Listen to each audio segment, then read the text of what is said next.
ٹموتی کے تعلقات اعلیٰ سطح پر ہیں اور وہ بہرحال محب وطن ہے، اس کے باوجود اس کی نگرانی ہو رہی ہے، برنی نے کہا۔ لیکن ٹموتی جس ٹائپ کا آدمی ہے اس نے لازماً اپنا مقصد حاصل کر لیا ہوگا، تم نے اسے کیا معلوم نہیں کیا؟ عمران نے کہا۔ ہمیں اسے معلوم کرنے کی ضرورت نہیں ہے کیونکہ ہم خود معلوم کر سکتے ہیں، بتایا تو ہے کہ ہم حکومت کی ایجنسی کے آدمی ہیں، برنی نے مسکراتے ہوئے کہا۔ تو تمہیں معلوم ہے کہ وہ سائنسی آلہ کہاں ہے؟ عمران نے ایسے لہجے میں کہا جیسے اسے اس بات پر حیرت ہو رہی ہو۔ ہاں ہمارے چیف نے بتایا ہے، لیکن تم کہو تم اس بارے میں کیوں پوچھ رہے ہو؟ تم چھٹی کرو، برنی نے کہا اور مشین پسٹل سیدھا کرنے لگا۔ صرف ایک بات کا جواب دے دو، پھر جو چاہے کرتے رہنا، صرف ایک بات کا جواب، عمران نے تیز لہجے میں کہا۔ اچھا چلو پوچھو کیا پوچھنا چاہتے ہو، برنی نے غیر شعوری طور پر ہاتھ کو جس میں مشین پسٹل پکڑا ہوا تھا ڈھیلا کر کے گود میں رکھتے ہوئے کہا، لیکن اسی لمحے عمران نے پیر کو زوردار جھٹکا دیا اور کٹاک کی آواز کے ساتھ ہی اس کے جسم کے گرد موجود راڈز غائب ہو گئے۔ کیا برنی اور اس کی ساتھی لڑکی کے منہ سے نکلا ہی تھا کہ عمران بجلی کسی تیزی سے برنی پر جھپٹ پڑا اور پلک جھپکنے سے بھی کم عرصے میں برنی جو اٹھ کر کھڑا ہو چکا تھا، اڑتا ہوا عقب سے بھی کم عرصے میں دونوں مسلح افراد سے ایک دھماکے سے جا ٹکرایا اور وہ تینوں چیختے ہوئے نیچے گرے ہی تھے کہ عمران کا بازو ایک بار پھر گھوما اور برنی کی ساتھی لڑکی جو جیکٹ کی جیب سے مشین پسٹل تقریباً نکال چکی تھی چیختی ہوئی اچھل کر ایک طرف جا گری۔ برنی کلا بازی کھا کر سیدھا ہوا ہی تھا کہ مشین پسٹل کی ترتراہٹ کے ساتھ کمرہ انسانی چیخوں سے گونج اٹھا۔ وہ دونوں مسلح آدمی بھی تقریباً اٹھ چکے سے گولیاں کھا کر چیختے ہوئے واپس گرے، جبکہ برنی نے اچانک سائڈ پر چھلانگ لگائی جہاں اس کے ہاتھ سے مشین پسٹل نکل کر نیچے جا گرا تھا، لیکن دوسرے لمحے مشین پسٹل کی ریٹ کے ساتھ ہی وہ بھی چیختا ہوا نیچے گرا اور اس نے ایک بار پھر اٹھنے کی کوشش کی، لیکن ایک جھٹکے سے نیچے گر کر ساقط ہو گیا، جبکہ وہ لڑکی جسے عمران نے گردن سے پکڑ کر سائڈ پر اچھال دیا تھا پہلے ہی بے حس و حرکت ہو چکی تھی۔ عمران تیزی سے اس لڑکی کی طرف بڑھا، پھر اس نے جھک کر اس کے ایک ہاتھ کاندھے پر اور دوسرا اس کے سر پر رکھا اور مخصوص انداز میں گھمایا، پھر وہ تیزی سے مڑا اور دروازے کے قریب موجود سوئچ پینل پر موجود بٹن اس نے پریس کرنے شروع کر دیے۔ اس کے ساتھ ہی کٹاک کٹاک کی آواز کے ساتھ ہی سبھی کرسیوں کے راڈز غائب ہو گئے۔ تنویر تم اس برنی کو کمرے میں موجود گولی کے زخم سے بہنے والے خون کو روکو اور ان دونوں کو کرسیوں پر جھگڑ دو، میں باہر چیک کر کے آتا ہوں، عمران نے کہا اور تیزی سے دروازہ کھول کر باہر آ گیا۔ یہ ایک چھوٹی سی عمارت تھی اور باہر کوئی آدمی موجود نہیں تھا، البتہ ایک سیاہ رنگ کی کار پورچ میں موجود تھی۔ عمران کسی ویران علاقے میں تھا کیونکہ دوسری عمارتیں کافی فاصلے پر نظر آ رہی تھیں، البتہ عمارت میں باقاعدہ آفس بھی تھا، البتہ ہر کمرے میں فون بھی موجود تھا، ایک اسلحہ خانہ بھی موجود تھا جس میں عام حالات میں استعمال ہونے والا اسلحہ کافی مقدار میں موجود تھا۔ عمارت کا جائزہ مکمل کرنے کے بعد عمران واپس اس کمرے میں آیا جہاں راڈز والی کرسیاں موجود تھیں۔ یہ کمرہ اس عمارت کا سب سے بڑا کمرہ تھا، اسے شاید ٹارچنگ روم کے طور پر بنایا گیا تھا۔ عمران جب کمرے میں پہنچا تو برنی اور اس کی لڑکی ساتھی وکوری کو کرسیوں پر بٹھا کر راڈز میں جکڑ چکا تھا، لیکن وہ دونوں بددستور تھے۔ اس کی بینڈیج کر دی ہے، عمران نے برنی کی طرف دیکھتے ہوئے کہا۔ ہاں، تنویر نے مختصر سا جواب دیا۔ تم اسلحہ لے کر باہر کی نگرانی کرو، میں ان دونوں سے پوچھ گچھ مکمل کر لوں، عمران نے کہا۔ کیا پوچھو گے ان سے؟ گولیاں مار کر ایک طرف کرو، تنویر نے منہ بناتے ہوئے کہا۔ اگر یہ برنی یہ نہ بتاتا کہ اسے اسٹور کے بارے میں علم ہے تو میں ایسا ہی کرتا، لیکن اب یہ ایک اچھا چانس قدرت نے ہمیں دیا ہے تو اس سے فائدہ اٹھانا چاہیے، اسی لیے تو میں نے اس کی کمر پر اس انداز میں گولی ماری تھی کہ یہ ہلاک نہ ہو اور حرکت بھی نہ کر سکے، عمران نے جواب دیا۔ یہ دونوں سیکرٹ ایجنٹ ہیں لیکن انہوں نے کوئی خاص جدوجہد تو نہیں کی، صالحہ نے کہا۔ اصل میں یہ دو باتوں کی وجہ سے مار کھا گئے ہیں، ایک تو یہ کہ ہمارے میک اپ واش نہیں ہوئے، اسی لیے یہ سمجھنے پر مجبور ہو گئے کہ ہمارا تعلق پاکیزہ سیکرٹ سروس سے نہیں ہے، پھر میں نے اپنے آپ کو اسمگلر بتایا، اس طرح یہ پوری طرح مطمئن ہو گئے کہ ہم لوگ بہرحال اس قدر تربیت یافتہ نہیں ہیں جس قدر سیکرٹ ایجنٹ ہوتے ہیں۔ دوسرا، انہیں ان راڈز والی کرسیوں پر مکمل بھروسہ تھا کہ چونکہ یہ راڈز میکینزم سے آپریٹ ہوتے ہیں اور ان کے بٹن بہرحال دروازے کے ساتھ سوئچ بورڈ پر لگے ہیں، اس لیے ہم کسی صورت بھی ان راڈ سے چھٹکارا حاصل نہیں کر سکتے، عمران نے وضاحت کی۔ تو صالحہ اور دوسرے ساتھیوں نے اصوات میں سر ہلا دیے کیونکہ عمران کا تجزیہ بہرحال درست تھا۔ میں باہر جا رہا ہوں، تنویر نے کہا اور ایک مشین گن اٹھا کر باہر کی طرف چل پڑا۔ صالحہ تم بھی مشین پسٹل لے کر ساتھ جاؤ، کوشش کرنا کہ باہر اوپن فائرنگ نہ ہو، بہرحال یہاں آبادی موجود ہے اور یقیناً پولیس چند لمحوں میں پہنچ جائے گی، عمران نے تنویر سے کہا اور تنویر اور صالحہ دونوں نے اس بات میں سر ہلا دیے۔ جولیا تم اس وکوری کو ہوش میں لے کر آؤ، عمران نے جولیا سے کہا اور خود وہ برنی کی طرف بڑھ گیا، اس نے اپنے دونوں ہاتھ برنی کی ناک اور منہ پر رکھ کر اس کا سانس بند کر دیا۔ چند لمحوں بعد ہی برنی کے جسم میں حرکت کے تاثرات ابھر آئے تو عمران نے ہاتھ ہٹائے اور پیچھے ہٹ کر اس کرسی پر بیٹھ گیا جس پر پہلے برنی بیٹھا ہوا تھا، جبکہ جولیا بھی پیچھے ہٹ کر عمران کے ساتھ والی کرسی پر بیٹھ گئی۔ چند لمحوں بعد برنی اور وکوری دونوں کراہتے ہوئے ہوش میں آ گئے۔ عمران نے ان دونوں کے ہوش میں آتے ہی اٹھنے کی کوشش کی، لیکن ظاہر ہے راڈز میں جکڑے ہونے کی وجہ سے وہ صرف کسمسا کر رہ گئے۔ برنی کا رنگ زرد پڑا ہوا تھا اور چہرے پر تکلیف کے تاثرات نمایاں تھے۔ تم نے کیسے راڈز کھول لی؟ یہ کیسے ممکن ہے؟ برنی نے رک رک کر کہا، اس کے لہجے میں بے پناہ حیرت تھی۔ ہماری ساری زندگی اس انداز میں گزری ہے کہ لوگ ہمیں راڈز میں جکڑتے رہتے ہیں اور ہم انہیں کھولتے رہتے ہیں، اور مجھے معلوم ہے کہ جس انداز میں راڈز کھل سکتے ہیں ورنہ ہم بھی زندگی کے دروازے نہ جانے کب تک بند کر چکے ہوتے، عمران نے مسکراتے ہوئے کہا۔ کاش مجھے معمولی سا بھی خیال ہوتا کہ تم ڈراورز کھول سکتے ہو تو میں تمہیں زندہ ہی نہ رکھتا، لیکن تم تو اسمگلر ہو۔ تم نے کیسے الفاظ کہے؟ برنی نے بات کرتے کرتے چونک کر کہا تو عمران بے اختیار مسکرا دیا۔ تمہارا یہ اسپیشل میک اپ واشر ہمارے میک اپ واش نہیں کر سکا تھا، کیونکہ ڈراورز کھولنے کی طرح میک اپ کرنے اور اسے میک اپ واشروں سے بچانے میں بھی ہماری زندگی گزر گئی ہے، عمران نے جواب دیا۔ یہ تم نے کیا زندگی گزر گئی ہے؟ زندگی گزر گئی ہے، اس سے ایسا لگتا ہے کہ جیسے تم سیکریٹ سروس کے ایجنٹ ہو۔ ہاں تم نے بالکل ٹھیک سوچا ہے برنی، عمران نے مسکراتے ہوئے کہا، اور اب میں تم سے تمہارے چیف اور تمہاری سرکاری ایجنسی کے بارے میں پوچھنا چاہتا ہوں کہ یہ سرکاری ایجنسی کون سی ہے، اسی لیے میں چاہتا ہوں کہ تمہارے چیف کے بارے میں معلوم کروں کہ اس کا کیا حدود اربہ ہے اور تمہاری تنظیم کا کیا نام ہے، کیونکہ لازماً یہ نام اسی نے پسند کیا ہوگا، عمران نے تفصیل سے جواب دیتے ہوئے کہا۔ باس کا نام تھیوس ہے اور وہ پہلے ریڈ لائن ایجنسی کا سیکنڈ چیف تھا، پھر یہ نئی ایجنسی بلیک ڈاگ بنائی گئی تو اسے اس ایجنسی کا چیف بنا دیا گیا، برنی نے اس انداز میں جواب دیا جیسے یہ سب کچھ فخری انداز میں بتا رہا ہو۔ تھیوس سے مجھے ایسی حماقت کی توقع نہیں تھی کہ وہ تم جیسے افراد کو میرے مقابلے پر بھیجے گا، یا پھر وہ تمہیں یہ بتانا بھول گیا ہے کہ ہمیں ایک لمحے کی بھی مہلت نہ دینا، عمران نے کہا۔ چیف نے تو یہی کہا تھا، لیکن ہم نے بہرحال چیکنگ تو کرنی تھی، برنی نے جواب دیا۔ تم نے ہمیں کیسے چیک کر لیا؟ عمران نے پوچھا تو برنی نے اس کا ٹیلی فون نمبر معلوم کرنے اور کوٹھی کے بارے میں معلومات حاصل کرنے تک کی تفصیل بتا دی۔ گڈ، اس کا مطلب ہے کہ تم ذہین آدمی ہو۔ میں بہرحال ذہانت کا بہت بڑا قدردان ہوں، اسی لیے تم نے اپنی زندگی بچا لی ہے۔ بس ایک کام کرو کہ اپنے چیف کا فون نمبر بتا دو تاکہ میں یہاں سے جا کر اسے فون کر کے تمہارے بارے میں بتا دوں، ورنہ تو تم ان کرسیوں میں جکڑے ہوئے بھوک پیاس سے تڑپ تڑپ کر مر جاؤ گے، عمران نے اٹھتے ہوئے کہا۔ کیا مطلب؟ کیا تم جا رہے ہو؟ برنی نے اسی طرح حیرت بھرے لہجے میں کہا جیسے اسے یقین نہ آ رہا ہو کہ یہ لوگ انہیں اس طرح چھوڑ کر چلے جائیں گے۔ میں نے بتایا ہے کہ میں ذہانت کی قدر کرتا ہوں، پھر تم دونوں بہرحال ایجنٹ ہو، ہماری طرح اپنی ڈیوٹی سر انجام دے رہے ہو، اور تم نے جس طرح موت قبول کرنے پر آمادگی ظاہر کر دی لیکن ملک سے غداری نہیں کی، یہ ساری باتیں تمہاری زندگی بچا گئی ہیں، عمران نے جواب دیا۔ عمران کے اٹھتے ہی جولیا بھی اٹھ کھڑی ہوئی۔ میں بتاتا ہوں، لیکن کیا تم واقعی چیف کو اطلاع دو گے؟ برنی نے کہا۔ تو اور کیا، میں نے تمہارے چیف کے فون نمبر کا اچار ڈالنا ہے، عمران نے منہ بناتے ہوئے کہا۔ چلو تمہارے سامنے فون کر دیتا ہوں تاکہ تمہاری تسلی ہو جائے، مارگریٹ اب تم ان دونوں کے منہ بند کرنے پڑیں گے، عمران نے پہلے وکوری اور برنی سے مخاطب ہو کر کہا، پھر جولیا سے مخاطب ہو گیا تو جولیا تیزی سے آگے بڑھی اور کرسیوں کے عقب میں جا کر اس نے دونوں ہاتھوں سے ان دونوں کے منہ بند کر دیے، تو عمران نے وہاں موجود فون کا ریسیور اٹھایا اور نمبر پریس کرنے شروع کر دیے۔ یہ رابطہ قائم ہوتے ہی ایک بھاری آواز سنائی دی۔ برنی بول رہا ہوں، عمران نے برنی کی آواز اور لہجے میں کہا۔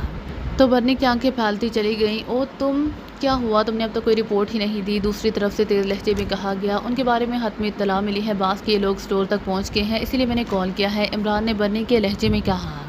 ناممکن، یہ کیسے ہو سکتا ہے؟ انہیں کہاں سے برڈن کے بارے میں معلوم ہو سکتا ہے جبکہ اس بارے میں صرف میں اور تم دونوں ہی واقف ہو، دوسری طرف سے انتہائی غصیلے لہجے میں کہا گیا تو عمران بے اختیار مسکرا دیا۔ اگر یہ بات ہے باس تو پھر یہ اطلاع غلط ہوگی، بہرحال ہم انہیں تلاش کر رہے ہیں، عمران نے کہا۔ کس نے تمہیں یہ اطلاع دی تھی؟ باس نے پوچھا۔ لارڈ کلب کے ٹموتھی کے بارے میں معلوم ہوا تھا کہ اس نے مخبری کرنے کی کوشش کی ہے، لیکن ہم نے اسے چیک کیا ہے، لیکن ایسا نہیں ہے، اس کے اسسٹنٹ نے بتایا ہے کہ ایک گروپ نے فون پر اسے برڈن کے بارے میں معلومات خریدنے کی کوشش کی تھی، اسی لیے میں سمجھا کہ یہی گروپ ہوگا، عمران نے کہا۔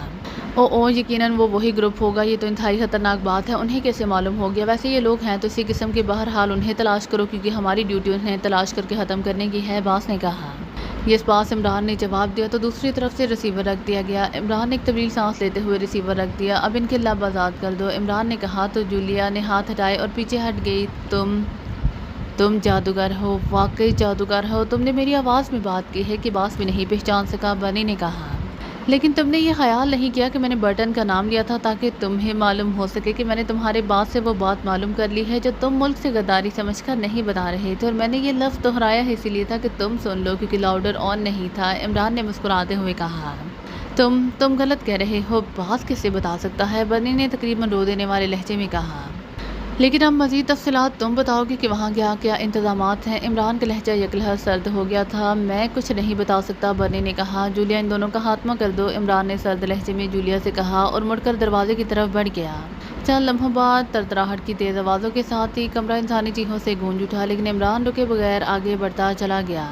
فون کی گھنٹی بجتے ہی میز کے پیچھے اونچی نشست کی کرسی پر بیٹھا ہوا درمیانے قد لیکن گینڈے کے جسم کا مالک آدمی بے اختیار چونک پڑا۔ اس کے ہاتھ میں شراب کا جام تھا، وہ چسکیاں لے کر اسے پینے میں مصروف تھا، اس کے سر پر بال اس قدر گھنگریالے تھے کہ جیسے اس کے سر پر کسی نے اسپرنگوں کا ڈھیر رکھ دیا ہو۔ چہرے پر زخموں کے مندمل نشانات کثیر تعداد میں نظر آ رہے تھے۔ اس کی آنکھیں خاصی بڑی تھی اور ان میں انتہائی تیز چمک بھی موجود تھی۔ اس نے سیاہ رنگ کی لیدر جیکٹ اور پینٹ پہن رکھی تھی۔ فون کی آواز سنتے ہی وہ بجلی کسی تیزی سے سیدھا ہوا۔ اس نے ہاتھ میں پکڑا ہوا جام میز پر رکھا اور پھر ریسیور اٹھا لیا۔ یس رافٹ بول رہا ہوں، اس نے گراتے ہوئے لہجے میں کہا۔ باس ڈیفنس سیکرٹری صاحب کی کال ہے۔ دوسری طرف سے ایک مردانہ آواز سنائی دی۔ کراؤ بات، رافٹ نے اسی طرح گراتے ہوئے لہجے میں کہا۔ ہلو، چند لمحوں بعد ایک بھاری سی آواز سنائی دی۔ یہ سر، میں رافٹ بول رہا ہوں۔ اس پر رافٹ نے قدرے نرم لہجے میں کہا، لیکن آواز میں ہلکی سی گراہٹ کا عنصر ابھی تک موجود تھا۔ شاید اس کی آواز کا فطری انداز تھا۔ پاکیزہ سیکرٹ سروس کے بارے میں ہمیں اطلاع ملی ہے کہ انہیں معلوم ہو گیا ہے کہ اسٹور جزیرہ برٹن پر ہے اور وہ وہاں پہنچ رہے ہیں۔ دوسری طرف سے کہا گیا، تو انہیں آنے دے جناب، میں یہاں کس لیے بیٹھا ہوں، رافٹ نے انتہائی اطمینان بھرے لہجے میں کہا۔ وہ انتہائی خطرناک لوگ ہیں رافٹ، دوسری طرف سے کہا گیا۔ میں انہیں اچھی طرح جانتا ہوں جناب، لیکن اس کے باوجود میں اسی لیے بے فکر ہوں کہ جزیرہ برٹن پر پہنچنے سے پہلے ہی وہ باب بن کر ہوا میں اڑ جائیں گے۔ اگر اس کے باوجود وہ جزیرہ برٹن پر پہنچ گئے تو پھر مکھیوں کی طرح مارے جائیں گے۔ برٹن پر جو حفاظتی انتظامات ہیں، ایسے انتظامات دنیا میں اور کہیں بھی نہیں کیے گئے۔ یہاں تو ہر طرف موت کے بگولے ناچتے رہتے ہیں۔ اگر وہ ان بگولوں سے بھی بچ گئے تبھی وہ کسی صورت اسٹور تک نہیں پہنچ سکتے، جزیرے کے اوپر ہی دوڑتے بھاگتے رہ جائیں گے اور آخرکار موت ان کا مقدر بن جائے گی۔ رافٹ جب بولنے پر آئے تو مسلسل بولتا چلا گیا۔ اس کے باوجود تمہیں محتاط رہنا ہوگا، کیونکہ بلیک ڈاگ کے بارے میں بھی یہی سمجھا جاتا تھا کہ یہ ان کی ٹکر کے لوگ نہیں ہیں، لیکن انہوں نے ان کا خاتمہ کر دیا ہے، ڈیفنس سیکرٹری نے کہا۔ او، کیا تھیوز مارا گیا ہے، رافٹ نے چونک کر کہا۔ نہیں، اس کے ٹاپ ایجنٹ برنی اور ویکوری دونوں ہلاک کر دیے گئے ہیں اور بلیک ڈاگ کی روح یہ دونوں ہی تھے، دوسری طرف سے کہا گیا۔ ہاں، مجھے معلوم ہے، برنی تو انتہائی ذہین آدمی تھا اور ویکوری انتہائی ماہر ایجنٹ تھی۔ بہرحال آپ بے فکر رہیں، یہاں انہیں کامیابی نہیں بلکہ موت ہی ملے گی، رافٹ نے جواب دیتے ہوئے کہا۔ اوکے، دوسری طرف سے کہا گیا۔ اس کے ساتھ اس نے ریسیور رکھ دیا، لیکن پھر اس نے جھٹکے سے ریسیور اٹھایا اور ایک بٹن پریس کر دیا۔ یس، دوسری طرف سے مؤدبانہ آواز سنائی دی۔ بلیک ڈاگ کے چیف تھیوز سے میری بات کراؤ، رافٹ نے تیز لہجے میں کہا اور ریسیور رکھ دیا اور جام اٹھا کر ایک بار پھر منہ سے لگا لیا۔ تھوڑی دیر بعد فون کی گھنٹی باز اٹھی تو اس نے جام دوبارہ میز پر رکھا اور ریسیور اٹھا لیا۔ یس، رافٹ نے کہا۔ باس تھیوز سے بات کیجیے، دوسری طرف سے کہا گیا۔ ہیلو، رافٹ بول رہا ہوں، برٹن سے، رافٹ نے کہا۔ تھیوز بول رہا ہوں، رافٹ، مجھے ابھی تھوڑی دیر پہلے ڈیفنس سیکرٹری صاحب نے بتایا ہے کہ تم برٹن کے سیکیورٹی انچارج ہو، ورنہ پہلے مجھے معلوم نہیں تھا، اور یقین کرو تمہارا نام سن کر مجھے بے حد اطمینان ہوا ہے کہ اب پاکیزہ سیکرٹ سروس والے کامیاب نہیں ہو سکتے، تھیوز نے کہا۔ بے حد شکریہ، وہ واقعی کامیاب نہیں ہو سکتے۔ مجھے بتایا گیا ہے کہ تمہارے دونوں مین ایجنٹ برنی اور ویکوری ہلاک ہو گئے ہیں۔ کیسے ہوا؟ یہ دونوں تو بے حد تیز تھے، اور وہاں ان لوگوں کو برٹن کے بارے میں کیسے پتہ چل گیا جبکہ اسے تو ٹاپ سیکرٹ رکھا گیا تھا، رافٹ نے کہا۔ تفصیل کیا بتاؤں، بس اتنا سن لو کہ برنی اور ویکوری دونوں پاکیزہ سیکرٹ سروس کو تلاش کر رہے تھے کہ مجھے برنی کی کال موصول ہوئی۔ اس نے بتایا کہ اسے اطلاع ملی ہے کہ پاکیزہ سیکرٹ سروس جزیرہ برٹن کی طرف جا چکی ہے، لیکن میں نے اسے کہا کہ ایسا ممکن ہی نہیں ہے اور ریسیور رکھ دیا۔ لیکن پھر اچانک مجھے میرے فون آپریٹر نے بتایا کہ برنی کی یہ کال 64 پوائنٹ سے کی گئی تھی، تو میں چونک پڑا کیونکہ یہ پوائنٹ ایسا تھا جسے انتہائی ایمرجنسی میں استعمال کیا جاتا تھا۔ میں نے وہاں برنی کو کال کیا، لیکن وہاں کسی نے کال اٹینڈ نہ کی، تو میں نے اپنے آدمی وہاں بھجوائے۔ تب پتہ چلا کہ وہاں ٹارچنگ روم میں برنی اور ویکوری کرسیوں پر راڈز میں جکڑے ہوئے مردہ حالت میں موجود ہیں، باقی افراد بھی ہلاک ہو چکے ہیں۔ برنی اور ویکوری دونوں کو اسی بندی ہوئی حالت میں ہی گولیاں ماری گئی ہیں، جبکہ برنی کی کمر میں بھی گولی کا سوراخ موجود تھا، اور وہاں ایسے افراد تھے جیسے وہاں چند افراد کو لایا گیا تھا جو نکل جانے میں کامیاب ہو گئے۔ اس طرح صورتحال سامنے آ گئی کہ برنی اور ویکوری نے یقیناً عمران اور اس کے ساتھیوں کو ٹریس کر کے انہیں بے ہوش کیا، پھر 61 پوائنٹ پر لے آئے، پھر شاید انہوں نے انہیں ہوش میں لا کر ان سے پوچھ گچھ کرنے کی کوشش کی، اور نتیجہ وہی نکلا جو ہمیشہ نکلتا رہا ہے۔ عمران اور اس کے ساتھیوں نے سچویشن بدل دی اور وہ خود آزاد ہو گئے، جبکہ وہ دونوں ہی ان کے ہاتھوں ہلاک ہو گئے۔ اس لیے میں نے ڈیفنس سیکرٹری صاحب کو کال کر کے تفصیلی رپورٹ دی اور یہ بھی بتا دیا کہ انہیں جزیرہ برٹن کے بارے میں علم ہے، تھیوز نے تفصیل بتا دی۔ کیا برنی کو معلوم تھا اس بارے میں، رافٹ نے پوچھا۔ نہیں، اسے تو نہیں معلوم تھا، لیکن اسے عمران کو معلوم تھا، کیونکہ عمران کے بارے میں سب جانتے ہیں کہ جس چیز کو جتنا زیادہ چھپایا جائے، عمران کو اتنی جلدی اس چیز کے بارے میں معلوم ہو جاتا ہے۔ اور مجھے یہ بھی یقین ہے کہ عمران نے برنی کی آواز اور لہجے میں مجھ سے بات کرتے ہوئے جزیرہ برٹن کا نام اسی لیے لیا ہوگا کہ میں اس کی تصدیق کر دوں، اور چونکہ میرے ذہن میں بھی نہیں تھا کہ برنی کی جگہ عمران بول رہا ہے، اسی لیے میں نے تصدیق کر دی، تھیوز نے تفصیل بتاتے ہوئے کہا۔ بہرحال فکر کی ضرورت نہیں ہے، ان کی موت میرے ہی ہاتھوں لکھی گئی ہے اور ایسا ہی ہوگا، رافٹ نے کہا۔ اس کے ساتھ اس نے گڈ بائی کہہ کر ریسیور رکھ دیا، پھر اس نے سامنے پڑے ہوئے ایک سفید رنگ کے فون کا ریسیور اٹھایا اور نمبر پریس کرنے شروع کر دیے۔ آپریشن روم میں ایک آواز سنائی دی، ٹیڈ سے بات کراؤ، رافٹ نے گراتے ہوئے لہجے میں کہا۔ یس باس، دوسری طرف سے انتہائی مؤدبانہ لہجے میں کہا گیا۔ ہیلو باس، ٹیڈ بول رہا ہوں، چند لمحوں بعد ایک مردانہ آواز سنائی دی۔ جزیرے اور اس کے گرد مکمل ریڈ الرٹ کر دو اور تمام چیکنگ سسٹم آن کر دو، پاکیزہ سیکرٹ سروس کا گروپ جزیرہ برٹن آنے والا ہے، ہم نے انہیں ہر صورت میں ہلاک کرنا ہے، اور سنو، تم نے مجھے چیک کر کے اطلاع دینی ہے تاکہ میں اپنے سامنے ان کا خاتمہ کراؤں، رافٹ نے کہا۔ یہ گروپ کتنے افراد پر مشتمل ہے؟ باس ڈیڈ نے پوچھا۔ جتنے بھی ہوں، اس سے ہمیں کوئی غرض نہیں ہے، راف نے کہا۔ اور کے پاس دوسری طرف سے کہا گیا تو راف نے ریسیور رکھ کر ایک بار پھر جام اٹھا لیا۔ اس کے چہرے پر گہرے اطمینان کے تاثرات نمایاں تھے۔ عمران اپنے ساتھیوں سمیت ایک جدید انداز کی لانچ میں انتہائی تیز رفتاری سے کھلے سمندر میں آگے بڑھا چلا جا رہا تھا۔ لانچ کو تنویر چلا رہا تھا جبکہ عمران، صالحہ اور جولیا اس کے ساتھی عرشے پر بیٹھے ہوئے تھے۔ کیا ہم برٹن آئی لینڈ پر جا رہے ہیں یا کہیں اور؟ جولیا نے عمران سے مخاطب ہو کر کہا۔ جزیرہ برٹن پر یقیناً انتہائی سخت حفاظتی انتظامات ہوں گے، اسی لیے ہم وہاں اس لانچ پر نہیں جا سکتے۔ جزیرہ برٹن سے قریب ترین ایک ٹاپو ہے جس کا نام لاجنگ ہے، ہم وہاں جا رہے ہیں اور وہاں سے آگے بڑھیں گے، عمران نے کہا۔ آگے کیسے جائیں گے؟ کیا تیر کر؟ عمران صاحب، صالحہ نے کہا۔ بچپن میں گدھا گروں کے ایک گروپ کو میں نے دیکھا تھا، سب کے سب وہ نابینا تھے اور ایک دوسرے کے کاندھے پر ہاتھ رکھے قطار کی صورت میں اونچی آواز میں بھیک مانگتے بازار سے گزر رہے تھے۔ بس ایسے ہی ہم بھی جزیرہ برٹن کی طرف چل پڑیں گے، عمران نے جواب دیا۔ بکواس مت کیا کرو، صالحہ نے درست بات کی ہے کہ جب لانچ وہاں نہیں جا سکتی تو پھر ظاہر ہے تیر کر ہی جانا ہوگا، جولیا نے غصیلے لہجے میں کہا۔ یہ جب تک بکواس نہ کر لے اس کا دماغ درست کام ہی نہیں کرتا، ساتھ بیٹھے ہوئے تنویر نے کہا تو صالحہ ایک بار پھر بے اختیار ہنس پڑی۔ سن لیا تم نے؟ تنویر تمہارے بارے میں کہہ رہا ہے، عمران نے جواب دیا۔ وہ جو کچھ کہہ رہا ہے وہ واقعی درست ہے، جولیا نے بنائے ہوئے لہجے میں کہا۔ مطلب ہے کہ سوائے میرے باقی سب درست بات کرتے ہیں؟ یا اللہ، یہ وقت بھی دیکھنا تھا، عمران نے ایک طویل سانس لیتے ہوئے کہا۔ لیکن اس سے پہلے کہ مزید کوئی بات ہوتی، اچانک ٹرانسمیٹر کی سیٹی کی آواز سنائی دی تو وہ سب چونک پڑے۔ عمران نے جلدی سے جیب سے ٹرانسمیٹر نکالا اور اس کا بٹن آن کر دیا۔ Hello hello, Murphy calling over. Transmitter on ہوتے ہی ایک بھاری سی آواز سنائی دی۔ Yes Michael, attending you over, کیا رپورٹ ہے؟ عمران نے لہجہ بدل کر بات کرتے ہوئے کہا۔ برٹن آئی لینڈ کے بارے میں جو معلومات ملی ہیں ان کے مطابق وہاں ریڈ آئی کا رافٹ سیکیورٹی انچارج ہے اور برٹن آئی لینڈ پر اسٹور اور ایئر فورس کی دوسری اہم تنصیبات سب زیر زمین ہیں۔ جزیرے کے اوپر کی سطح مکمل طور پر ویران ہے، البتہ وہاں انتہائی سخت حفاظتی انتظامات ہیں جن میں کار چیکنگ، آٹومیٹک گن فائرنگ سمیت تمام خطرناک حربے نصب ہیں۔ وہاں ریڈ الرٹ ہے اور جزیرے سے 2 کلومیٹر دور اس کے چاروں طرف زیرو لائن موجود ہے اور اسے نان فلائی زون قرار دیا جا چکا ہے، اوور، مرفی نے کہا۔ وہاں کی ٹرانسمیٹر فریکوینسی معلوم ہوئی ہے، اوور، عمران نے پوچھا۔ نو سر، باوجود کوشش کے معلوم نہیں ہو سکی، ویسے وہاں کا ایکسچینج سیٹلائٹ فون نمبر معلوم ہو گیا ہے، اوور، دوسری طرف سے کہا گیا۔ فون نمبرز ہمارے لیے بیکار ہیں، بہرحال اور کچھ؟ اوور، عمران نے کہا۔ نہیں، اس سے زیادہ کچھ معلوم نہیں ہو سکا، اوور، دوسری طرف سے کہا گیا۔ Okay, thank you, over and all, Imran نے کہا اور ٹرانسمیٹر آف کر کے اس نے جیب میں ڈال لیا۔ یہ مرفی کون ہے؟ جولیا نے پوچھا۔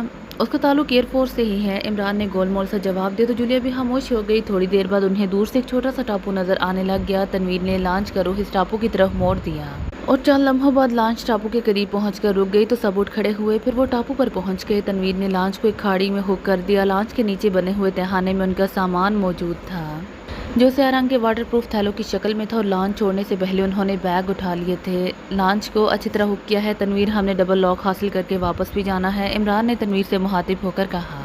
ہاں، تنویر نے جواب دیا۔ تو ایک بیگ کھولو اور غوطہ خوری کے لباس پہن لو اور تمام اسلحہ بھی پہلے جیبوں میں ڈال لو، اب ہم نے آگے بڑھنا ہے۔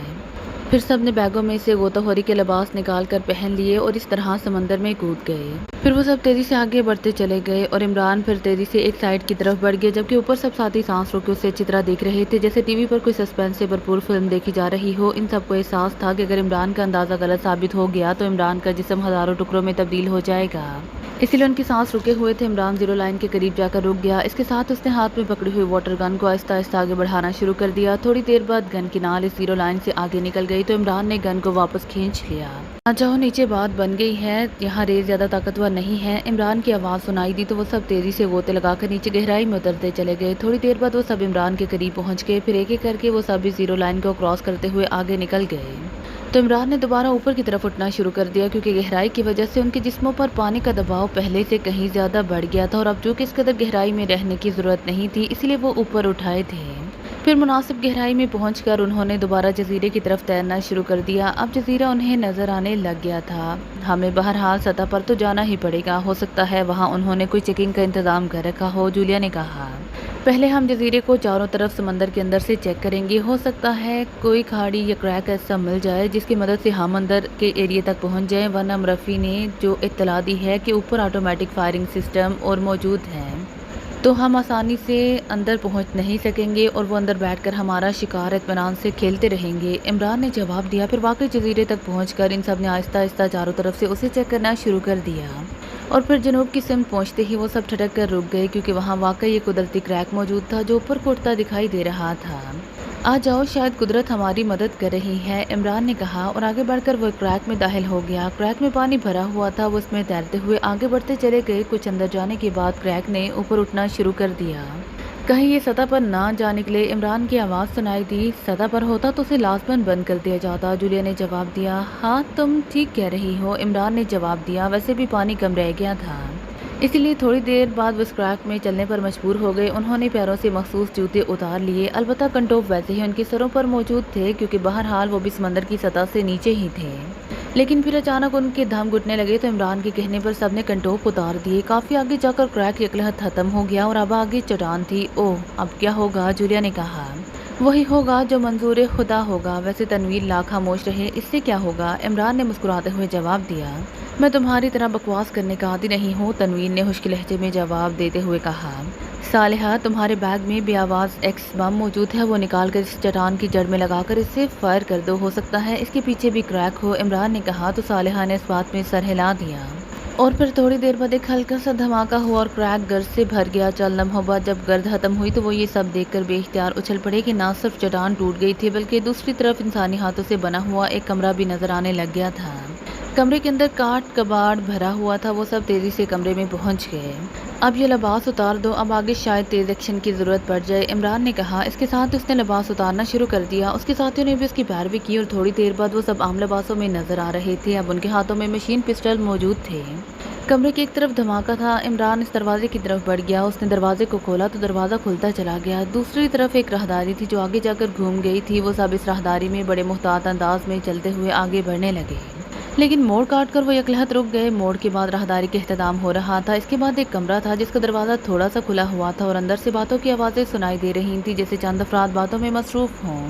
عمران آہستہ سے آگے بڑھا، پھر اس نے تھوڑے سے کھلے دروازے کی سائڈ پر رک کر سر آگے بڑھایا اور کمرے میں جھانکنے لگا۔ کمرہ چھوٹا تھا اور 4 افراد ایک میز کے گرد کرسیوں پر بیٹھے کارڈ کھیلنے اور شراب پینے میں مصروف تھے۔ اندر 4 افراد ہیں، ان میں سے ایک کو زندہ رکھنا ہے تاکہ اس سے یہاں کے بارے میں تمام تفصیلات معلوم کی جا سکیں، اس لیے محتاط رہنا، عمران نے پیچھے ہٹتے ہوئے آہستہ سے کہا تو سب نے اس بات میں سر ہلا دیے۔ عمران آگے بڑھا، دوسرے لمحے اس نے ایک جھٹکے سے دروازہ کھولا اور اندر داخل ہو گیا۔ ارے یہ کون ہے؟ ایک آدمی نے چیخ کر کہا تو باقی ساتھی بھی تیزی سے مڑے ہی تھے کہ عمران کے ہاتھ میں موجود مشین گن نے گولیاں اگلنی شروع کر دیں اور ایک جھٹکے میں 3 افراد کرسیوں سے گر کر نیچے فرش پر پڑے تڑپ رہے تھے جبکہ چوتھا حیرت کی شدت سے بت بنا کھڑا تھا۔ اپنے ہاتھ اٹھا لو مسٹر، ورنہ، عمران نے کہا تو اس آدمی نے اس طرح ہاتھ اٹھائے جیسے وہ عمران کا زرخرید غلام ہو۔ تم کون ہو اور کہاں سے آئے ہو؟ اس آدمی کے منہ سے بے اختیار رک رک کر الفاظ نکلے، لیکن دوسرے لمحے وہ چیختا ہوا اچھل کر نیچے گرا۔ عمران نے اس کی کن پٹی پر انگلی کا حکم مار دیا تھا۔ نیچے گر کر اس آدمی نے اٹھنے کی کوشش کی، لیکن عمران کی لات گھومی اور اس کی کن پٹی پر پڑنے والی دوسری ضرب نے اسے ساکت کر دیا۔ وہ بے ہوش ہو چکا تھا۔ اس دوران عمران کے ساتھی بھی اندر آ چکے تھے۔ تم نے اسے بے ہوش کر دیا، کیا اس سے پوچھ گچھ نہیں کرنی تھی؟ جولیا نے کہا۔ پہلے ارد گرد کا جائزہ لے لیں پھر دیکھیں گے، عمران نے جواب دیا اور تیزی سے مڑ کر اس دروازے کی طرف بڑھا جو سائڈ پر نظر آ رہا تھا، لیکن ابھی وہ دروازے تک پہنچا بھی نہیں تھا کہ اچانک چھت سے سرخ رنگ کی روشنی کا دھماکہ ہوا۔ اس کے ساتھ عمران کو یوں محسوس ہوا جیسے اس کے جسم سے توانائی یکلہت غائب ہو گئی ہو۔ وہ ریت کے حالی ہوتے ہوئے بورے کی طرح نیچے گرتا چلا گیا۔ اس کے کانوں میں اپنے ساتھیوں کے گرنے کی آوازیں سنائی دی، پھر چند لمحوں بعد اس کے ذہن پر تاریکی کی چادر پھیلتی چلی گئی اور اس کے تمام احساسات اس تاریک چادر کے نیچے غائب ہو گئے۔ رافٹ اپنے آفس میں بیٹھا حسب معمول شراب نوشی میں مصروف تھا کیونکہ اس کا بظاہر کوئی کام نہیں تھا۔ پورے جزیرے برٹن پر جس قدر حفاظتی انتظامات تھے انہیں مین آپریشن روم میں 24 گھنٹے مانیٹر کیا جا رہا تھا اور اب تک کسی طرف سے بھی کوئی ایسی اطلاع نہیں ملی تھی جو اس کے لیے باعث تشویش ہوتی۔ اسی لیے اس کا کام بس ٹی وی پر اپنے پسندیدہ پروگرام دیکھنے اور شراب پینے تک ہی محدود رہ گیا تھا۔ کئی بار اس نے سوچا کہ وہ یہاں سے واپس فیلڈ میں چلا جائے کیونکہ مسلسل بیٹھا رہ کر وہ اب کافی عرصے تک اکتا چکا تھا، لیکن پھر وہ اسی لیے خاموش ہو جاتا تھا کہ اسے معلوم تھا کہ عمران اور اس کے ساتھی بہرحال برٹن آئی لینڈ پر ریڈ کریں گے اور وہ اسی موقع کے انتظار میں تھا۔ اسے ڈیفنس سیکرٹری صاحب نے بھی فون پر کال کر کے بتا دیا تھا کہ عمران اور اس کے ساتھیوں کی برٹن آئی لینڈ کے بارے میں معلوم ہو چکا ہے۔ پھر اس نے خود بھی بلیک ڈاگ کے چیف تھیوس سے فون پر بات کر کے تفصیل معلوم کر لی تھی، اسی لیے اسے یقین تھا کہ کسی بھی لمحے ان لوگوں کی یہاں آمد ہو سکتی ہے اور وہ چونکہ طویل عرصے تک ریڈ لائن ایجنسی میں بطور فیلڈ ایجنٹ کام کر چکا تھا، اسی لیے اسے عمران اور اس کے ساتھیوں کی صلاحیتوں کے بارے میں بخوبی علم تھا اور انہی صلاحیتوں کو پیش نظر رکھتے ہوئے اس نے برٹن آئی لینڈ پر خصوصی حفاظتی انتظامات بھی کیے تھے۔ یہی وجہ تھی کہ وہ مطمئن بھی تھا کیونکہ ان حفاظتی انتظامات کی وجہ سے اول تو عمران اور اس کے ساتھی زندہ جزیرے تک پہنچ ہی نہیں سکتے تھے، اور اگر پہنچ بھی جاتے تب بھی یہاں قدم قدم پر ان کے لیے ٹریپ موجود تھے۔ برٹن آئی لینڈ حادثہ وسیع و عریض جزیرہ تھا، اور یہ پورا جزیرہ اکریمین ایئر فورس کی ایک خصوصی برانچ کی تحویل میں تھا۔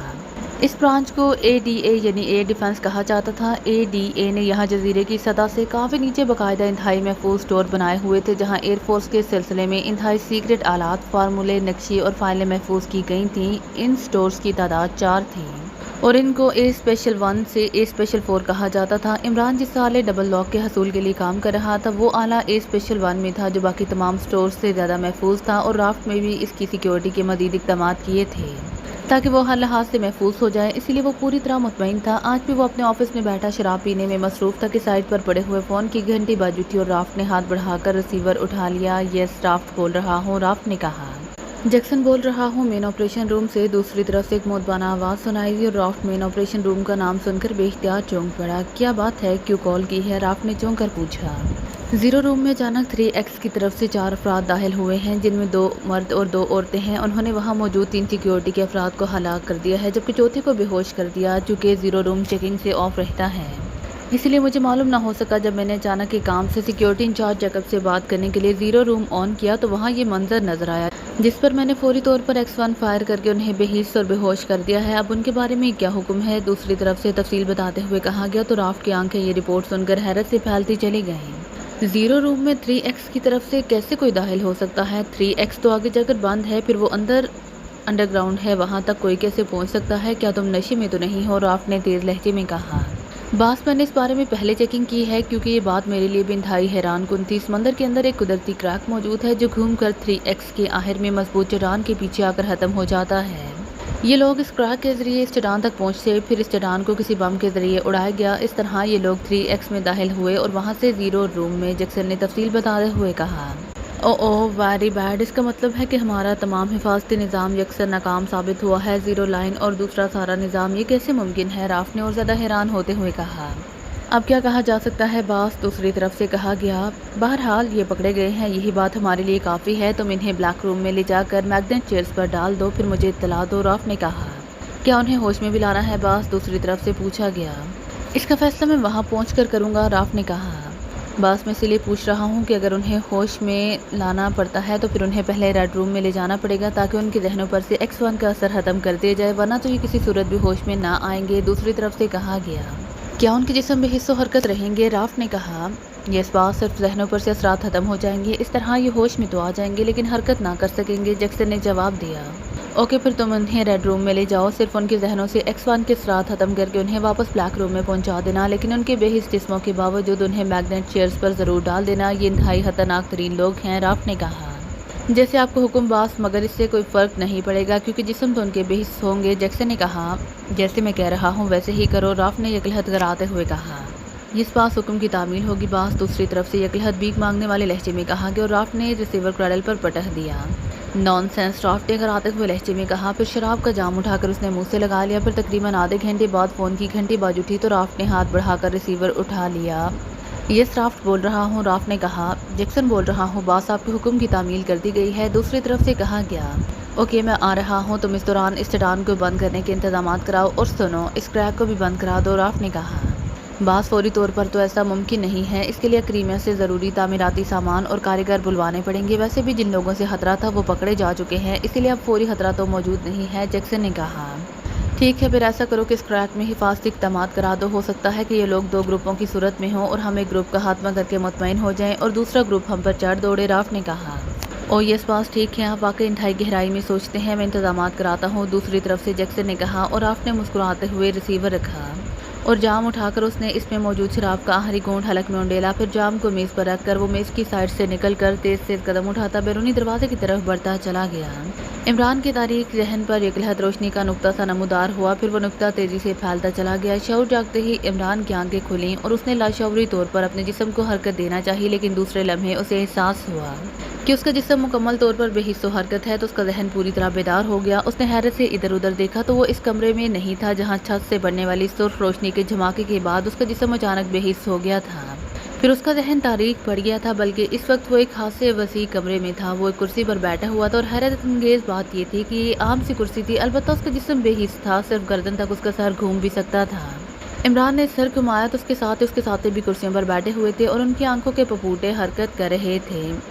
یہ میں کہاں ہوں؟ عمران کے منہ سے لاشعوری طور پر نکلا۔ اس کے ساتھ ہی وہ بے اختیار چونک پڑا کیونکہ اس کا مطلب تھا کہ وہ بول سکتا ہے۔ اسی لمحے ساتھ والی کرسی پر موجود تنویر کے آہستہ سے کراہنے کی آواز سنائی دی تو عمران سر گھما کر تنویر کو دیکھنے لگا جس کی آنکھیں کھل چکی تھیں۔ پھر ایک ایک کر کے صالحہ اور جولیا بھی ہوش میں آ گئیں، البتہ وہ سب اسی طرح ایکریمن میک اپ میں ہی تھے۔ ہم کہاں ہیں؟ جولیا نے کہا۔ ظاہر ہے برٹن جزیرے کے کسی زیر زمین کمرے میں ہی ہیں، عمران نے جواب دیا۔ ہمیں راڈس میں جکڑنے کی بجائے ہمارے جسموں کو بے حس و حرکت کر دیا گیا ہے، صالحہ نے کہا۔ غریب لوگ ہوں گے، راڈس والی کرسیوں کا خرچہ برداشت نہ کر سکتے ہوں گے، عمران نے جواب دیا اور سب اس ماحول میں اس کی بات سن کر بے اختیار مسکرا دیے۔ ان کے سطے ہوئے چہرے نارمل ہو گئے تھے۔ ہمیں ہوش میں لایا گیا ہے، اس کا مطلب ہے ہم سے پوچھ گچھ کی جائے گی، تنویر نے کہا۔ پوچھ تو شاید ہم سے کی جائے گی، البتہ گچھ تم سے ہوگی، عمران نے جواب دیتے ہوئے کہا۔ کیا مطلب؟ تنویر نے چونک کر پوچھا۔ گچھ کا مطلب مجھے نہیں آتا، اسی لیے تو میں نے کہا ہے کہ وہ باتیں پوچھی جائیں گی جن کا مطلب تمہیں بھی نہ آتا ہوگا، عمران نے جواب دیا۔ لیکن اس سے پہلے کہ مزید کوئی بات ہوتی کمرے کا دروازہ کھلا اور ایک لمبے قد اور گینڈے کے جسم جیسا آدمی اندر داخل ہوا اور عمران اسے دیکھتے ہی پہچان گیا کہ یہ اکریمہ کی ریڈ آئی ایجنسی کا معروف ایجنٹ رافٹ ہے، کیونکہ رافٹ کے ساتھ اس کا پہلے کئی بار ٹکراؤ ہو چکا تھا۔ وہ خاصا جیدار، ذہین اور جاندار آدمی تھا۔ تم نے یقیناً مجھے پہچان لیا ہوگا عمران، رافٹ نے سامنے پڑی ہوئی کرسی پر بیٹھتے ہوئے کہا۔ وہ کمرے میں اکیلا تھا۔ تم ہو یہاں کے انچارج، جس کا مطلب ہے کہ فیلڈ سے ریٹائرڈ ہو چکے ہو، عمران نے بے تکلفانہ لہجے میں کہا۔ نہیں، مجھے صرف خصوصی مقصد کے لیے بھیجا گیا ہے اور وہ مقصد تمہاری موت کے ساتھ ہی پورا ہو جائے گا، رافٹ نے مسکراتے ہوئے جواب دیا۔ اس کے ساتھ اس نے جیب سے مشین پسٹل نکال لیا۔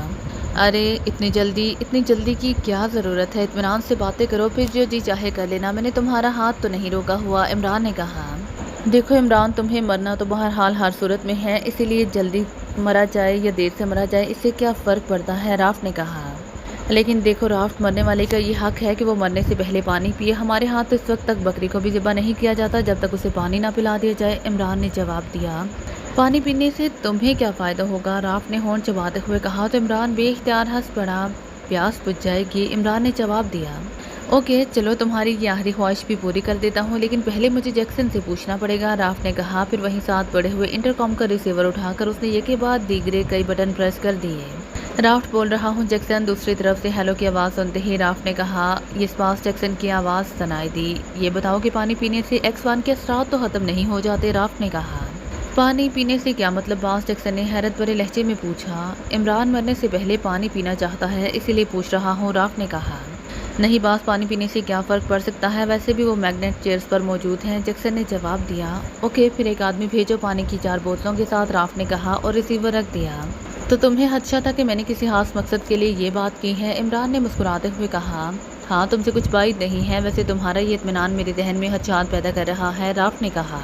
یہ اطمینان تو اسی لیے ہے رافٹ کہ ہمارا عقیدہ ہے کہ موت اور زندگی اللہ تعالیٰ کے ہاتھ میں ہے، اگر ہماری موت کا وقت آ گیا ہے تو پھر اسے کوئی روک نہیں سکتا اور اگر نہیں آیا تو کوئی لا نہیں سکتا، باقی رہی پانی پلوانے سے کچھ ہونے والی بات تو پانی بیچارہ کیا کر سکتا ہے، جبکہ صورتحال ڈبل ہو، مطلب ہے بے بسی بھی اور میگنیٹ چیئر بھی، عمران نے کہا تو رافٹ نے اس بات میں سر ہلا دیا۔ تھوڑی دیر بعد دروازہ کھلا اور ایک آدمی اندر داخل ہوا، اس نے دونوں ہاتھوں میں پانی کی 2 بوتلیں پکڑی ہوئی تھیں۔ ایک بوتل کھول کر ان کے منہ سے لگا دو، رافٹ نے کہا تو اس آدمی نے پانی کی بوتلیں نیچے رکھی اور ایک بوتل کھول کر وہ عمران کی طرف بڑھ گیا۔ عمران نے خود ہی منہ کھول دیا، چند لمحوں بعد بوتل میں موجود تمام پانی اس کے حلق سے نیچے اتر گیا تو اس آدمی نے حال ہی بوتل نیچے رکھی اور دوسری بوتل اٹھا کر اسے کھولا اور عمران کے ساتھ بیٹھے ہوئے تنویر کی طرف بڑھ گیا، جبکہ رافٹ کرسی پر بیٹھا بڑے غور سے عمران کو دیکھ رہا تھا۔ اس کی تیز نظریں خاص طور پر عمران کے جسم پر جمی ہوئی تھی، لیکن عمران کا جسم اسی طرح مکمل طور پر بے حس و حرکت تھا۔ تھوڑی دیر بعد جب عمران کے سارے ساتھیوں نے پانی پی لیا تو اس آدمی نے خالی بوتلیں اکٹھی کی، پھر واپس دروازے کی طرف بڑھ گیا۔ اب تو کوئی اعتراض نہیں ہے، رافٹ نے کہا۔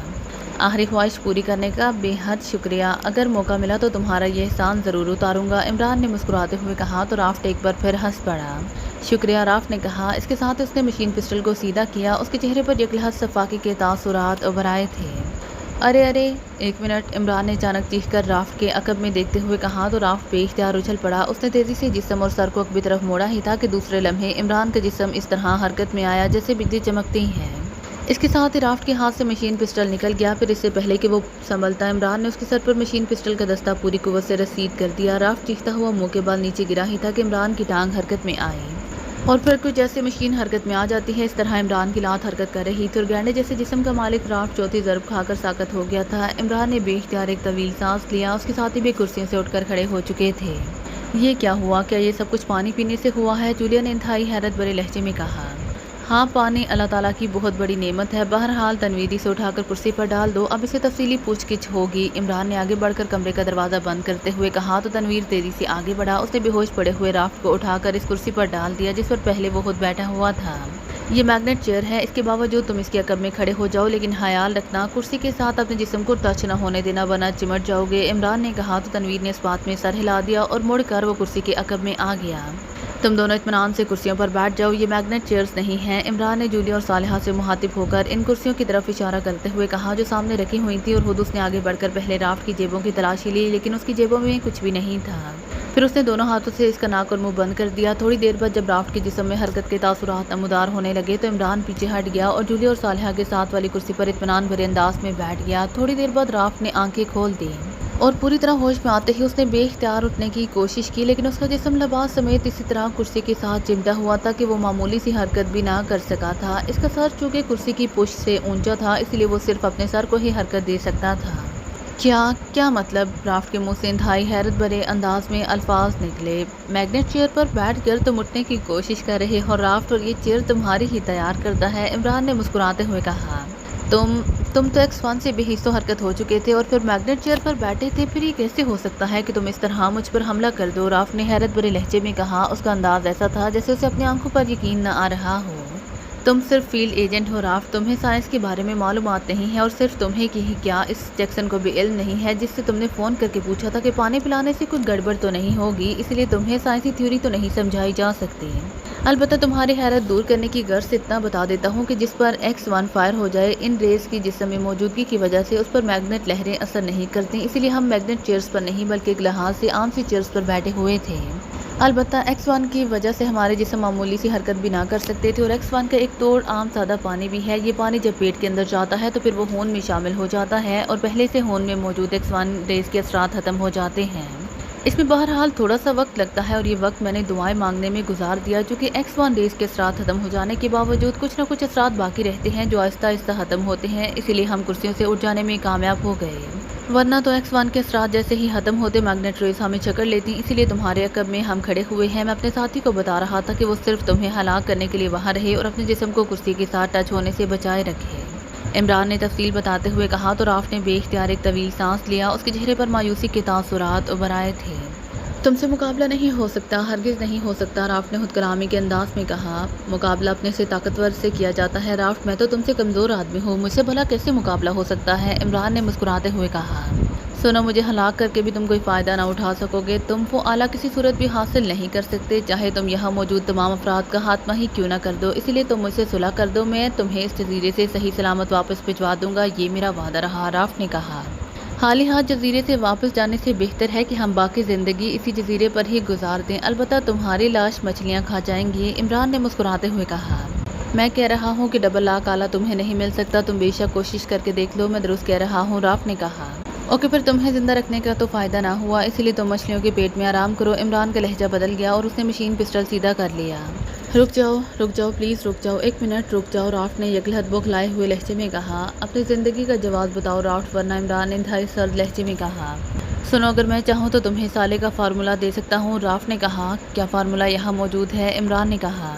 ہاں، یہاں 4 سٹورز ہیں، ان میں سے 2 سٹورز میں آلات رکھے جاتے ہیں جنہیں اس انداز میں بنایا گیا ہے، اور 2 سٹورز میں ٹاپ سیکرٹ فارمولے رکھے جاتے ہیں، اور مجھے معلوم ہے کہ ڈبل لاک کا فارمولہ بھی ایک سٹور میں موجود ہے۔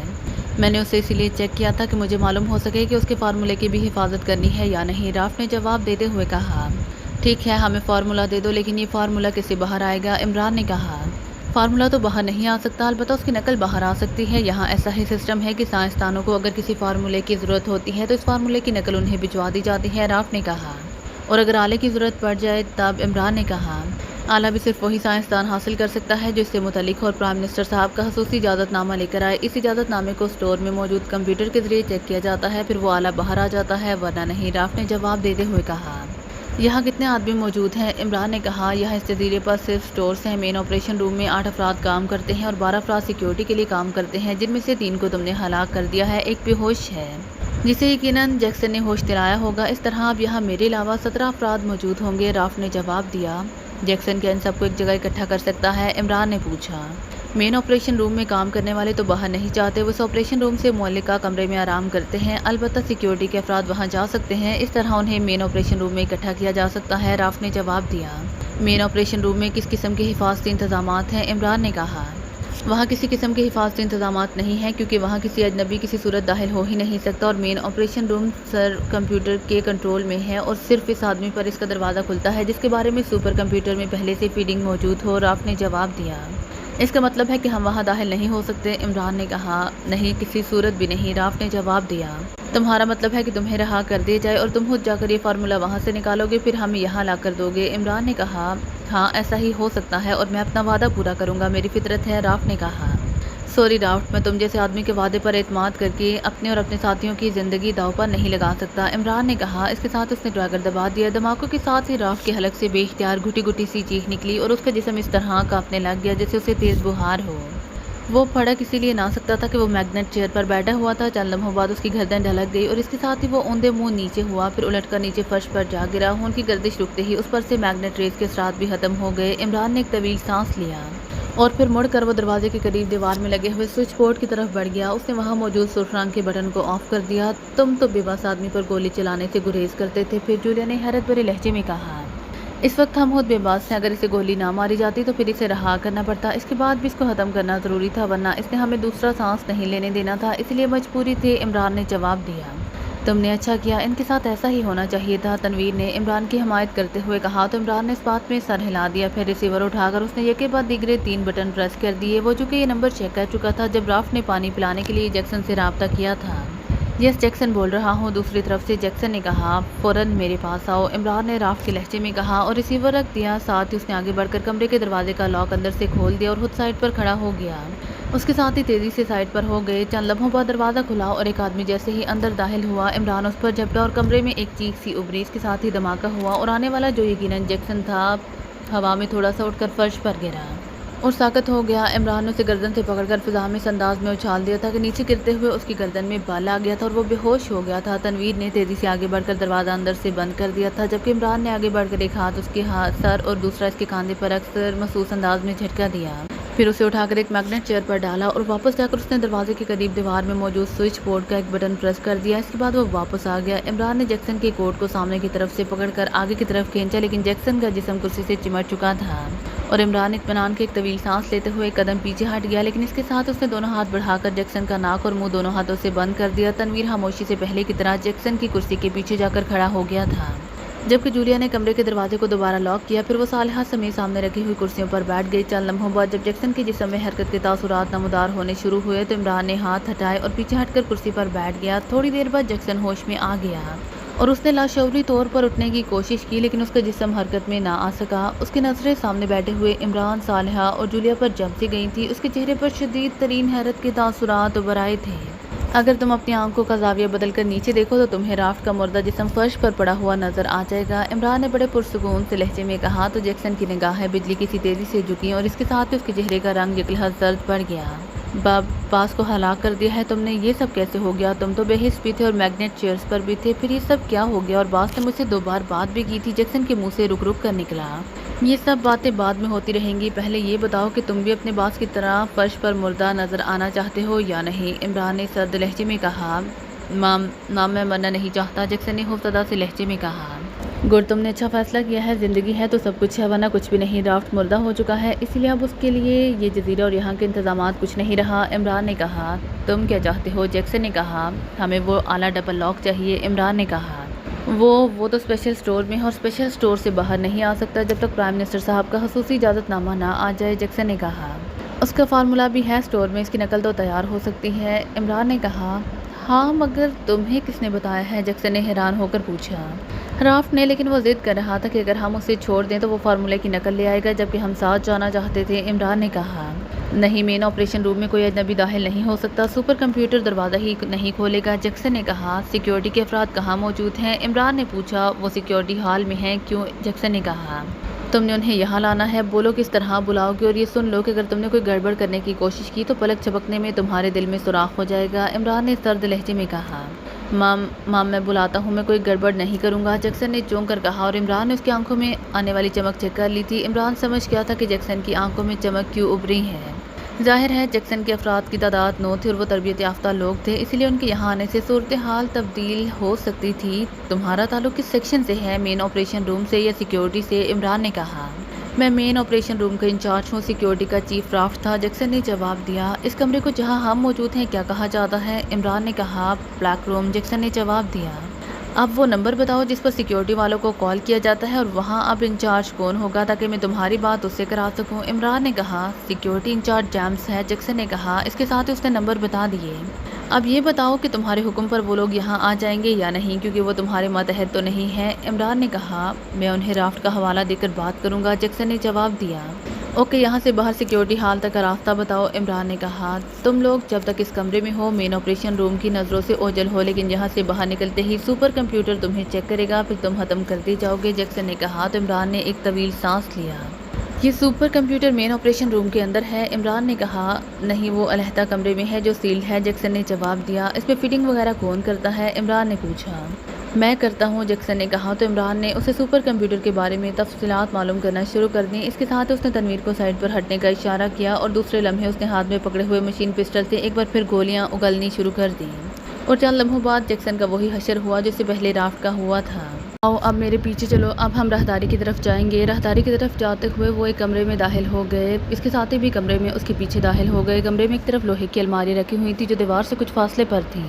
آؤ ان الماریوں کے پیچھے آ جاؤ، جب یہ لوگ راہداری میں داخل ہوں گے تو ہم ان کا خاتمہ کریں گے، عمران نے کہا، اور ان الماریوں کی اوٹ میں ہو گئے۔ تھوڑی دیر بعد سامنے والی دیوار میں موجود دروازہ کھلنے کی آواز سنائی دی، اور پھر قدموں کی آوازیں کمرے سے ہوتی ہوئی راہداری والے دروازے کی طرف بڑھتی چلی گئیں۔ یہ آوازیں مسلسل سنائی دے رہی تھیں۔ عمران الماری کی اوٹ میں کھڑا تھا، البتہ وہ ذہن میں قدموں کی آوازوں سے اندازہ لگا رہا تھا کہ آنے والوں کی تعداد کتنی ہے۔ تھوڑی دیر بعد آوازیں کمرے میں سنائی دینا بند ہو گئیں تو عمران الماری کی اوٹ سے نکلا اور تیزی سے راہداری والے دروازے کی طرف بڑھ گیا۔ اس نے سائڈ سے ہو کر باہر جھانکا تو راہداری میں 9 آدمی بڑے چوکنے انداز میں کھڑے تھے۔ ان سب کی پشت عمران کی طرف تھی۔ سب سے آگے والا آدمی بلیک روم کے بند دروازے سے کان لگائے شاید اندر سے کوئی آواز سننے کی کوشش کر رہا تھا۔ عمران سمجھ گیا کہ انہیں شک پڑ گیا ہے، بہرحال وہ تربیت یافتہ افراد تھے۔ عمران نے ہاتھ میں پکڑے ہوئے مشین پسٹل کو سیدھا کیا اور راہداری میں کھڑے افراد کی طرف اس کا رخ کر کے ٹریگر دبا دیا۔ ریٹ ریٹ کی مخصوص آوازوں کے ساتھ ہی راہداری انسانی جیہوں سے گونج اٹھی۔ ان میں سے کئی نے مڑنے اور سنبھلنے کی کوشش کی، لیکن عمران کی انگلی ٹریگر پر مسلسل دبی ہوئی تھی، اسی لیے چند لمحوں بعد ہی وہ سب لاشوں میں تبدیل ہو چکے تھے۔ ان کے پاس اسلحہ ہے، وہ لے لو، عمران نے ایک طرف ہٹتے ہوئے کہا۔ تو تنویر، صالحہ اور جولیا راہداری میں داخل ہوئے، اور چند لمحوں بعد وہ واپس آئے تو ان کے ہاتھوں میں بھی مشین پسٹل موجود تھے۔ شاید یہاں مشین پسٹل ہی استعمال کیے جاتے تھے۔ یہ الماریاں کس لیے یہاں رکھی ہوئی ہیں اور ان میں کیا ہے؟ صالحہ نے کہا۔ اوہ ہاں، واقعی ان کی یہاں موجودگی کی بظاہر تو کوئی وجہ نہیں ہے، عمران نے کہا، اور آگے بڑھ کر اس نے ایک الماری کا ہینڈل گھما کر اس کا دروازہ کھولا تو وہ بے اختیار چونک پڑا۔ الماری کے اندر 4 خانے تھے اور چاروں خانوں میں فائلیں بھری ہوئی تھیں۔ عمران نے ہاتھ بڑھا کر ایک فائل باہر کھینچ لی، اس نے فائل کھولی اور اس کے چہرے پر حیرت کے تاثرات ابھر آئے کیونکہ فائل اندر سے خالی تھی۔ اس کے صفحات پر کسی قسم کی کوئی تحریر نہیں تھی، البتہ صفحے کا کلر ہلکا سرخ رنگ کا تھا۔ عمران غور سے صفحے کو دیکھتا رہا، پھر اس نے طویل سانس لیتے ہوئے فائل بند کی اور ایک دوسری فائل باہر کھینچ کر دیکھا تو وہ بھی خالی تھی۔ عمران نے وہ فائل بھی واپس رکھ دی۔ کیا ہے ان میں؟ جولیا نے پوچھا۔ یہ سائنسی فارمولوں کی فائلیں ہیں، ان میں موجود فارمولوں کی مائکرو فلمیں بنائی گئی ہیں اور اس انداز میں یہ خالی ہو گئیں، اسی لیے انہیں یہاں ان الماریوں میں رکھا گیا ہے، عمران نے دروازہ بند کرتے ہوئے کہا تو سب نے اس بات میں سر ہلا دیے۔ آؤ اب مین آپریشن روم کا آپریشن شروع کریں، عمران نے کہا اور اس دروازے کی طرف بڑھ گیا جس میں سے سیکیورٹی کے افراد کمرے میں داخل ہوئے تھے۔ عمران نے دروازے کے قریب رک کر سر باہر نکالا اور باہر موجود ایک طویل راہداری کی چھت کو چیک کرنا شروع کر لیا، لیکن چھت میں کہیں بھی اسے سپر کمپیوٹر کی مخصوص چیکنگ آئے نظر نہ آئی۔ عمران کی نظریں سائڈ دیوار پر پڑیں لیکن وہ بھی اسپاٹ تھیں۔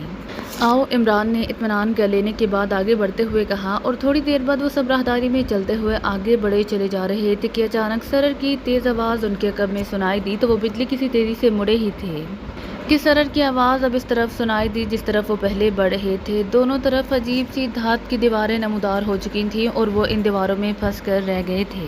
دیواروں کے ساتھ ہو جاؤ، جلدی کرو، عمران نے تیز لہجے میں کہا، لیکن دوسرے لمحے ان دیواروں میں سے سفید رنگ کی گیس کے بھبکے سے نکلنے لگے۔ یہ بھبکے دونوں طرف سے نکل رہے تھے۔